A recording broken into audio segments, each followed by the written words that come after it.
बहुभाषावाद क्या है? ऑप्शन देखते हैं। किसी की विद्यालयी शिक्षा मातृभाषा से आरंभ करना और बाद में अनेक भाषाओं को जोड़ते जाना। किसी भी विद्यालयी शिक्षा मातृभाषा में आरंभ करना और बाद में अंग्रेजी को माध्यम के रूप में लेना। माध्यम के रूप में मातृभाषा में सीखना और अंग्रेजी को एक भाषा के रूप में सीखना। विद्यालय शिक्षा के प्राथमिक वर्षों के दौरान जहाँ तक संभव हो सके अधिक से अधिक भाषाएं सीखना। देखिए, मातृभाषा आधारित बहुभाषावाद क्या है?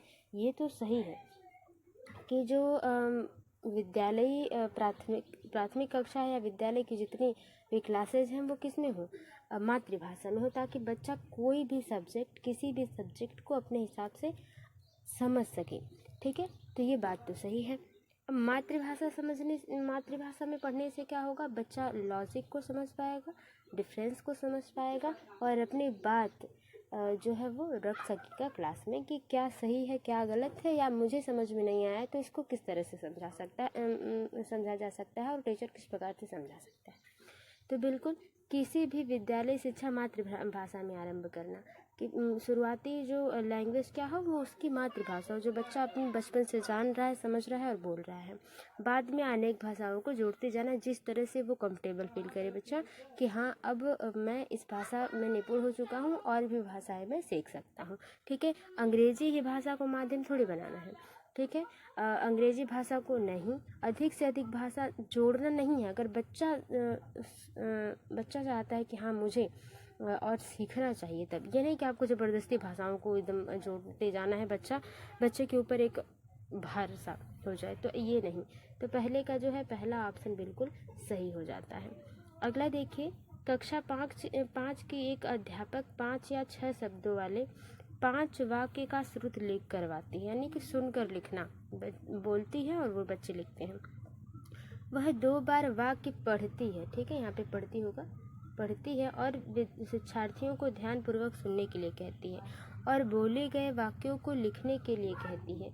यहाँ पर अध्यापक श्रवण के किस उपागम का प्रयोग करना चाहती है? देखिए, किसके? श्रवण के, क्योंकि यहाँ पे क्या कर रही है? अध्यापिका बोल रही है, श्रुत लेख कर रही है, बच्चा सुनकर उसको लिख रहा है और फिर उन वाक्यों को ध्यानपूर्वक सुनने के लिए कहती है और फिर उन वाक्यों को लिखने के लिए कहती है। तो ये क्या है? शीर्षपाद उपागम, टॉप डाउन, संप्रेषण उपागम, ऊर्ध्वगामी उपागम या श्रुत लेख उपागम? तो ये तो क्वेश्चन से ही पता चल गया है कि क्या है वो। बच्चे सुनकर लिख रहे हैं तो श्रुत लेख है, तो श्रुत लेख तो होगा नहीं। ठीक है, क्या है? श्रुत लेख तो होगा नहीं। यहाँ पे संप्रेषण उपागम इसलिए नहीं होगा क्योंकि यहाँ पे कम्युनिकेशन की बात हो नहीं रही है, तो ये तो होगा नहीं। शीर्षपाद उपागम तब नहीं होगा, ऐसा नहीं कि बच्चा पहले नियम सीख रहा है फिर उदाहरण तक आ रहा है। यहाँ पे क्या है? बच्चे छोटे वाक्यों से सीख रहे हैं। ठीक है ना, तो ये ऊर्ध्वगामी उपागम बॉटम अप हो जाएगा। ठीक है, बॉटम अप हो जाएगा ये ऊर्ध्वगामी उपागम। इसमें क्या होता है कि बच्चा विश्लेषण करता है। प्रश्नानुसार जो अध्यापक है वो कोई भी शब्द वाक्य बोलती है और बच्चा उसको शुरुआती तरीके से लिखना शुरू कर रहा है, समझना शुरू कर रहा है, उसको ग्रहण कर रहा है। ठीक है, दूसरे का तीसरा ऑप्शन बिल्कुल सही हो जाता है। आगे देखते हैं, एक अध्यापक अपनी कक्षा में विभिन्न समूहों को 10 शब्दों का एक समूह देती है, यानी कि अलग अलग कक्षा में समूह बना देती है और फिर 10 शब्दों का समूह देती है प्रत्येक समूहों को। वह ऐसे शब्द ढूंढने के लिए कहती है जो शब्द से सामान्य रखते हों। ठीक है, जो शब्द से समानता रखते हो। क्या रखते हो? समानता, यानी कि मिलते जुलते हों, जैसे कि पर्यायवाची समानता रखते हो। और नया शब्द बनाने के लिए उनके आगे उपसर्ग या प्रत्यय जोड़ा जा सके जिससे नया शब्द बन सके, यानी कि जो है कि जल हुआ तो इसका पर्यायवाची क्या हो जाएगा? नीर। तो ये समानता शब्द हो गया, इसमें क्या प्रत्यय और उपसर्ग जोड़े कि ये नया शब्द बने, ये बताने की जो अध्यापिका है या अध्यापक है कह रहे हैं। तो इसे क्या कहा जाता है? शब्द जाल, थीम, विषयक शब्द संपदा, विन्यास या शब्द समूह। देखिए, शब्द जाल की अगर बात कर ली जाए तो शब्द जाल तब होगा जब बच्चे को एक वोकैबुलरी टाइप दे दी जाए, बहुत से शब्द दे दिए जाए और उसके अंतर या उससे संबंधित कुछ ढूंढने के लिए। लेकिन यहाँ पे क्या है? निश्चित है 10 शब्द ही दिए गए हैं, तो शब्द जाल तो ऐसा होगा नहीं। या शब्द जाल ऐसा हो सकता है कि आपने एक वाक्य दे दिया, उसमें कह दें आप संज्ञा ढूंढिए, विश्लेषण ढूंढिए, सर्वनाम ढूंढिए। तो ये शब्द जाल। थीम विषयक शब्द संपदा। थीम विषयक शब्द संपदा तब होती है जब बच्चों को कोई थीम दे दी जाती है कि जल पर या वायु प्रदूषण पर अपनी राय दीजिए या लेख लिखिए। तो ये थीम विषयक शब्द संपदा हो जाती है। शब्द समूह तो यहाँ पे कोई लॉजिक बनता नहीं है, यहाँ पे बन जाता है विन्यास। क्या बन जाता है? विन्यास। यानी कि तीसरे का जो सही ऑप्शन हो जाएगा वो तीसरा ऑप्शन हो जाएगा कि यहाँ पे शब्द विन्यास हो रहा है एक शब्द से नया शब्द बनाने का, तो ये शब्द विन्यास हो जाएगा। तीसरे का तीसरा ऑप्शन सही हो जाता है। बोली से क्या तात्पर्य है? किसी एक क्षेत्र या सामाजिक समूह की वाचन विशेषता, किसी एक क्षेत्र विशेष के लोगों द्वारा लेखन के लिए इस्तेमाल की जा रही भाषा, किसी कार्य विशेष से संबंध रखने वाले लोगों की वाचन विशेषता, सत्ताधारी लोगों द्वारा इस्तेमाल की जा रही भाषा। तो बहुत ही आसान प्रश्न है, इसको आपने सही समझ लिया होगा, यानी कि इसको देख लिया होगा कि हाँ ये क्या कह रहा है और क्या इसमें होना चाहिए। तो बात कर ली जाए कि सत्ताधारी लोगों द्वारा इस्तेमाल की जा रही भाषा को बोली नहीं कहते, ठीक है ना। किसी विशेष कार्य से संबंध रखता है जो वाचन विशेषता हो, नहीं। किसी एक क्षेत्र विशेष के द्वारा लेखन के लिए, तो बोली जो है वो बोलने से संबंधित है, लिखने से नहीं। हाँ, लिखने से भी संबंधित हो सकती है लेकिन यहाँ पर उसका ये मतलब नहीं होगा। किसी एक क्षेत्र या सामाजिक समूह द्वारा जो बोली गई भाषा होती है वो बोली कहलाती है। ये स्पष्ट हो गया। चौथे क्वेश्चन का पहला ऑप्शन बिल्कुल सही हो जाता है। तो ये आई होप आप लोगों ने सही किया होगा, क्योंकि बहुत ज़्यादा लेंथी प्रश्न नहीं, अगर आपने प्रीवियस ईयर हल किए हैं तो ये क्वेश्चन आसान है। एक अध्यापक कक्षा में समूह कार्य, यानी कि एक अध्यापक है और क्लास में जो है बच्चों का ग्रुप बनाते हैं। समूह कार्य, जोड़ों में कार्य और रोल प्ले करवाती है, यानी कि ये अभिनय करवाती है, करके सीखने का जो प्रदर्शन करता है। और आकलन के लिए शिक्षार्थियों का अवलोकन करती है। आकलन संबंधी इन गतिविधियों को क्या कहा जाता है? यानी कि बच्चा कितना अच्छा है पढ़ाई में, या जो भी चीज़ें बच्चा कर रहा है वो कितना, चाहे पढ़ाई हो और उसके बोलचाल की भाषा हो, संप्रेषणात्मक बुद्धि है, चिंतन का जो है बुद्धि कितनी उसकी है, बच्चे की समझ कितना पा रहा है, ये सारी चीज़ें क्या करती है? अवलोकन करती है। किस प्रकार से समूह कार्य देकर, जोड़ों में कार्य देकर और रोल प्ले यानी कि अभिनय करवाकर। तो इस गतिविधि को क्या कहा जाएगा? वाचन आकलन, कक्षा आकलन, संरचनात्मक आकलन, संकल्पनात्मक आकलन। देखिए अगर इसकी बात कर ली जाए तो वाचन आकलन तब होगा जब बच्चा सिर्फ बात कर रहा होता, वाद विवाद कर रहा होता, संप्रेषण कर रहा होता, तब तो ये सही होता। तो यहाँ पे तो वाचन आकलन की बात, सिर्फ बोलने की बात तो की गई नहीं है। कक्षा आकलन तब होता जब सिर्फ कक्षा में चीज़ों को करवाई जाती, ठीक है। लेकिन यहाँ पे ज़रूरी नहीं है कि जोड़ों में आकलन करवाया जाए, रोल प्ले करवाया जा रहा है तो क्लास में ही करवाया जा रहा होगा, ऐसा ज़रूरी नहीं है और ना ही क्वेश्चन में ऐसा कुछ दिया गया है। संरचनात्मक आकलन यानी कि क्रिएटिव है ये। संरचनात्मक मतलब क्रिएटिव, नई चीज़ें करवा के बच्चे से जानना। संकल्प तो कोई संकल्पना ऐसी नहीं कि बस आपको इसी प्रकार से ही करवाना है, तो यहाँ पे क्रिएट यानी कि संरचनात्मक आकलन हो जाता है। टीचर क्या है वो अवलोकन कर रही है और इस गतिविधि को कहेंगे संरचनात्मक आकलन, अलग अलग तरीके से आकलन, ठीक है। एक अध्यापक कक्षा में वस्तुओं के ऊपर वस्तु का नाम शिक्षार्थी की भाषाओं, अंग्रेजी तथा शिक्षार्थियों द्वारा जानी गई अन्य भाषाओं में लिखती है। यहाँ पर अध्यापक क्या करने का प्रयास करे, यानी कि वो जो चीज़ें हैं, जो चीज़ें समझाई जा रही हैं बच्चों को दिखाकर, उसमें अध्यापक उस वस्तु का नाम भी लिखती है, शिक्षार्थी का नाम भी लिखती है और जो बच्चे को भाषा बोलनी आती है वो भी, और अंग्रेजी जो सेकेंड लैंग्वेज के रूप में हम सीखते हैं उसको भी, और शिक्षार्थी जो मातृभाषा जानता है उसको उनकी भाषाओं में यानी कि विभिन्न भाषाओं में लिखती है। तो वो क्या करने का प्रयास कर रही है? शिक्षार्थियों को वर्णमाला के अक्षरों से परिचित करवा रही है। शिक्षार्थियों में भाषा संबंधी जागरूकता पैदा कर रही है।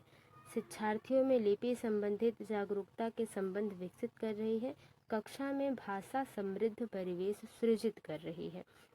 अगर आप बहुत ध्यान से इसको पढ़ेंगे तब आप इसको समझ पाएंगे। देखिए, अलग अलग भाषा में बच्चे का नाम लिखना और वस्तु का नाम लिखना वर्णमाला का तो संकेत है नहीं, ठीक है। वर्णमाला का परिचय तब होता जब वहाँ पे स्वर व्यंजन और अदर कई चीज़ों से सिखाया पढ़ाया जाता। तो हाँ, ये हो सकता है कि भाषा संबंधी जागरूकता पैदा करे कि हम कई भाषा एक साथ बोल सकते हैं, जिससे बच्चे जागरूक होंगे, कई भाषा सीखने के लिए तत्पर होंगे, मन होगा उनका कि मुझे भी मैम या सर की तरह सीखना चाहिए, ये अच्छी चीज़ है, ठीक है। शिक्षार्थियों में लिपि संबंधित, तो बच्चे 1 to 5 तक प्राइमरी लेवल के बच्चों को लिपि संबंधित जानकारी देना उतना सही नहीं है जितना कि होना चाहिए माध्यमिक या अपर क्लास के बच्चों को, तो ये भी उतना सटीक बैठता नहीं। तो दूसरा हो गया। अब बचता है तीसरा, कक्षा में भाषा समृद्ध परिवेश सृजित कर रही है। देखिए, जब कक्षा में यानी क्लास में भाषा का समृद्ध परिवेश होगा, यानी कि परिवेश होगा, लोग कई भाषाएं बोलेंगे,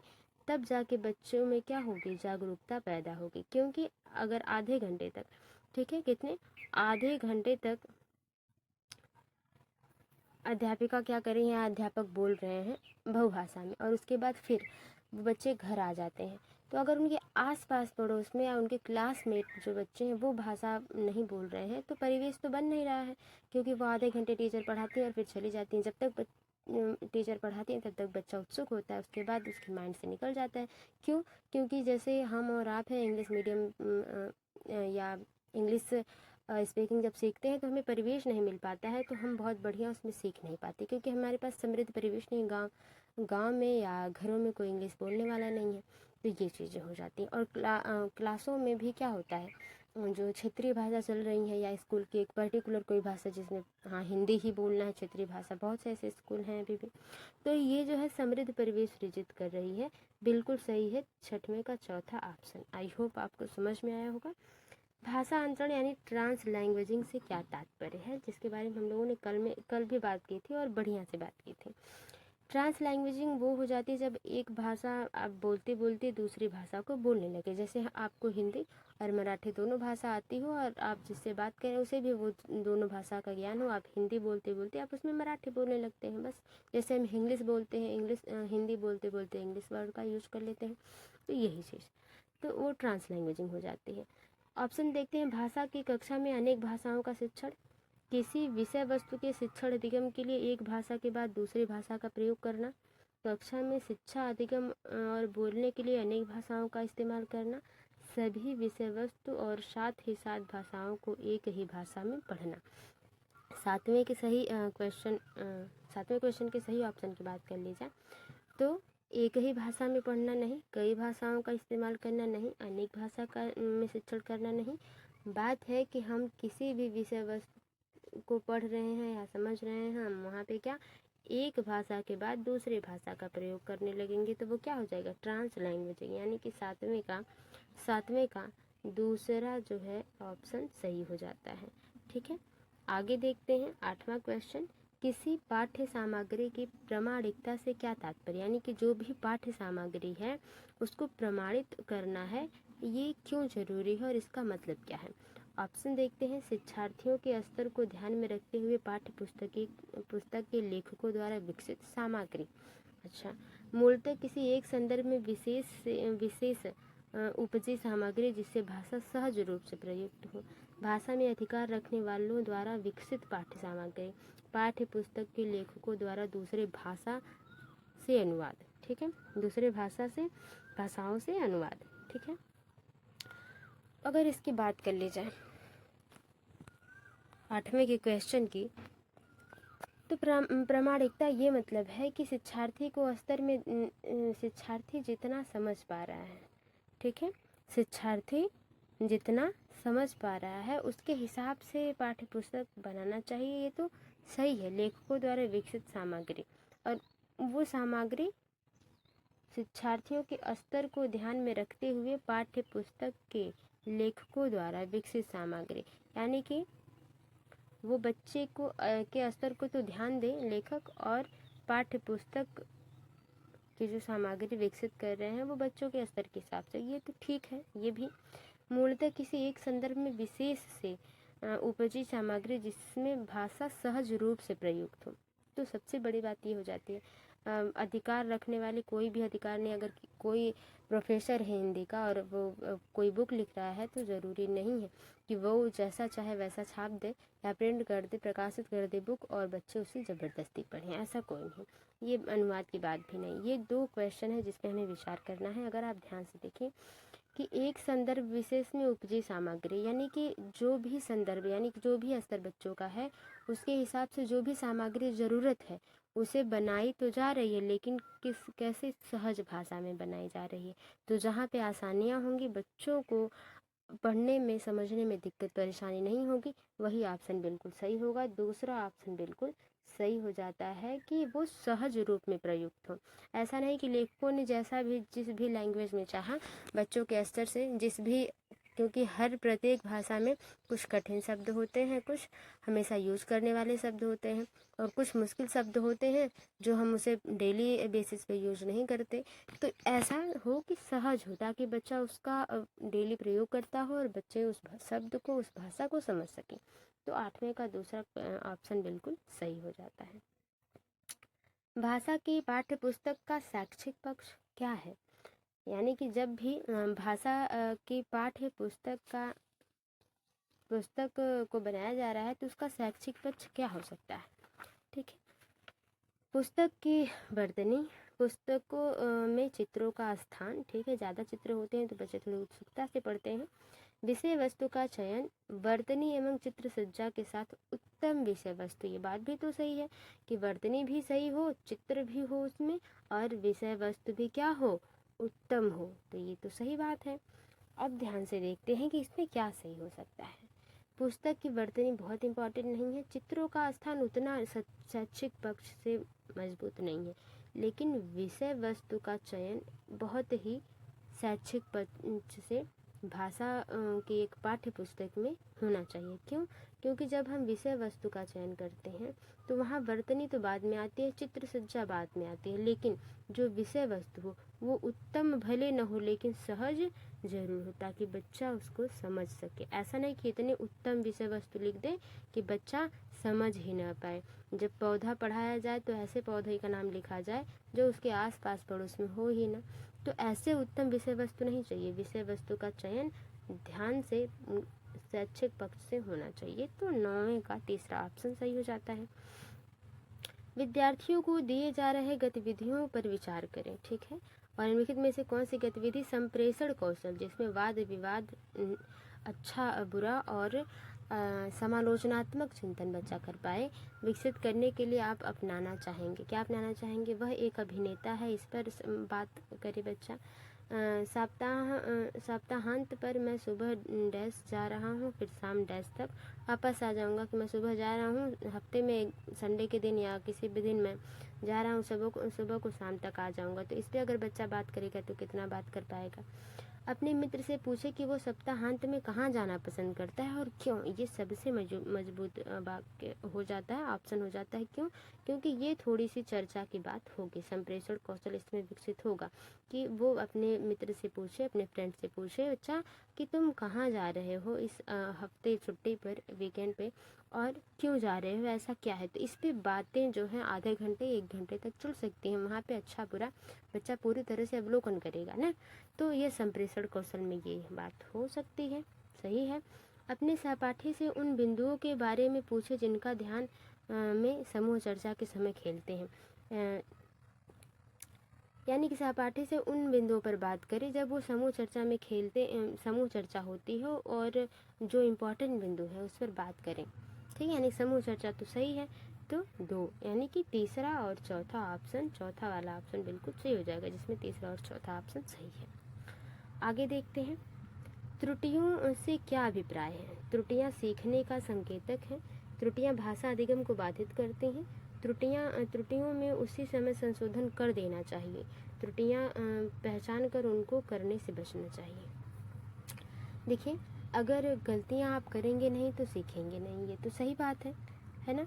कि आप कोई भी चीज़ नया करते हैं तो ऐसा नहीं है कि वो फर्स्ट टाइम में पूरी तरह से परफेक्ट आपको आ जाएगी और आप पूरी तरह से कोई गलती नहीं कर रहे हैं। चाहे वो कितना भी बड़ा इंसान हो, अगर वो कोई नई चीज़ कर रहा है या पहली बार करने जा रहा है, चाहे एक साइकिल चलाना हो, पहले कोई पुस्तक पढ़ना शुरू करना हो, तो वो सारी चीज़ें त्रुटियाँ एक सीखने का संकेतक है। हम गलतियों से ही सीखते हैं। ठीक है, तो ये तो बहुत भारी प्रश्न रहा नहीं। 11 का पहला ऑप्शन बिल्कुल सही हो जाएगा। सॉरी। 12वां क्वेश्चन है कि जिन शब्दों को हम सुनते और पढ़ते हैं और फिर उनकी पहचान करते हैं उन्हें क्या कहते हैं। यानी कि जो डेली बेसिस पे जो शब्द हम सुनते हैं, पढ़ते हैं, हमेशा यूज करते हैं और उनकी पहचान करते हैं, उन्हें हम क्या कहते हैं। उत्पाद शब्द संपदा, संदर्भ में शब्द, आंतरिक शब्द संपदा, ग्राम्य शब्द संपदा। तो देखिए, आपने शायद सुना होगा या नहीं, अगर उसकी बात कर ली जाए तो जो सही क्वेश्चन हो जाएगा कि जिन शब्दों को हम डेली सुनते हैं, पढ़ते हैं और उनकी पहचान करते हैं, वो ग्राम्य शब्द संपदा है। ठीक है, आंतरिक नहीं, क्योंकि सुनते पढ़ते हैं तो आंतरिक तो होगा नहीं, तो ग्राम्य शब्द संपदा है। अब ग्राम्य शब्द संपदा क्या है? ये भाषा कौशल के 4 अवयवों का एक हिस्सा है। ठीक है, यानी कि भाषा जो कौशल है, आप लैंग्वेज स्किल जो है, इसमें सुनना, बोलना, पढ़ना और लिखना आ जाता है। तो ये क्या है? लिखना आ जाता है। ये भाषा कौशल के 4 अवयव हैं। और इसमें क्या है, सुनने व पढ़ने की जो प्रक्रिया होती है, सुनने और पढ़ने की जो प्रक्रिया हो, तो वो आंतरिक शब्द संपदा हो जाता है। ठीक है, और यह जो है सुनना और पढ़ना, ये अमूर्त है। ठीक है, अमूर्त है, लेकिन इसको मूर्त क्रियाओं में हम करते हैं। समझ में आ रहा है? आई होप कि कहने का मतलब ये है कि जो सुनना और पढ़ना है वो तो अमूर्त है, क्योंकि जो चीज़ें हम सुनाई दे रही हैं, हम क्या सुन रहे हैं ये तो हमें महसूस होता है, लेकिन सुनते समय कुछ दिखाई नहीं देता है ना। लेकिन ये मूर्त चीज़ों से लिंक होता है, मूर्त चीज़ों से लिंक होता है। ये बात तो सही है। ठीक है, तो ये क्या है, चाहे सुनना हो या बोलना हो, पढ़ना हो, सुगोपाली जिसे कहते हैं हम। ठीक है, सुनना, बोलना और जो पढ़ना है, ये ग्रहण या स्वीकार की बात होती है ना। तो ये ग्राम्य, जहाँ पे ग्रहण करना हो उसका अर्थ हो जाता है ग्राम्य शब्द संपदा। जहाँ पे हम या तो ग्रहण कर रहे हैं या तो स्वीकार कर रहे हैं, तो ग्राम्य शब्द संपदा हो जाता है। इसमें कहाँ सुनने और पढ़ने की बात की गई है और लिखने की बात नहीं की गई है, ना ही बोलने की बात करिए। तो यहाँ पे ग्रहण किया जा रहा है, सुना जा रहा है और पढ़ा जा रहा है, तो क्या किया जा रहा है? ग्रहण किया जा रहा है। तो ये ग्राम्य शब्द संपदा हो जाएगी। तो 12 का जो सही क्वेश्चन ऑप्शन हो जाएगा, चौथा ऑप्शन बिल्कुल सही हो जाएगा। आगे देखते हैं, निम्नलिखित में से कौन सा पठन शिक्षण का उद्देश्य नहीं है? शिक्षण का उद्देश्य नहीं, यहाँ पे पठन होगा। नेगेटिव क्वेश्चन है, नेगेटिव ऑप्शन सही होगा, शिक्षण का उद्देश्य नहीं है। पाठ्य सामग्री के मुख्य बिंदु को पठन के पूर्व ज्ञान से जोड़ना, ये तो सही है भाई, कि जो बच्चा पहले से जानता हो उससे संबंधित उदाहरण दिया जाए, ताकि बच्चा अपने जो परिवेश से सीखा है और जो स्कूल से सीख रहा है उसको लिंक कर सके और चीज़ों को अच्छे से सीख सके। शब्द वाक्यांश भाषाओं के नमूनों से अर्थ ग्रहण करना, यानी कि जो भी वाक्यांश या शब्द है उससे बच्चा क्या करे? अर्थ ग्रहण कर ले। ये भी बात सही है, समझ सके उसको। पाठ्य सामग्री को पढ़ते समय अर्थ ग्रहण करे, यानी कि समझ सके, दोनों बात सही है। पाठ्य सामग्री शब्द और वाक्यांश को डिकोड कर सके, यानी कि जैसा उसने पढ़ा है वैसा ही कहीं न कहीं लिख दे, एक भी मात्रा, एक भी कॉमा, एक भी पूर्ण विराम इधर उधर न हो, डिकोड करना। तो ये उद्देश्य नहीं है शिक्षण पठन शिक्षण का, तो ये सही हो जाएगा। 13वें का चौथा ऑप्शन गलत है, क्योंकि यहाँ पे गलत ही पूछा है, तो गलत ही क्या हो जाएगा?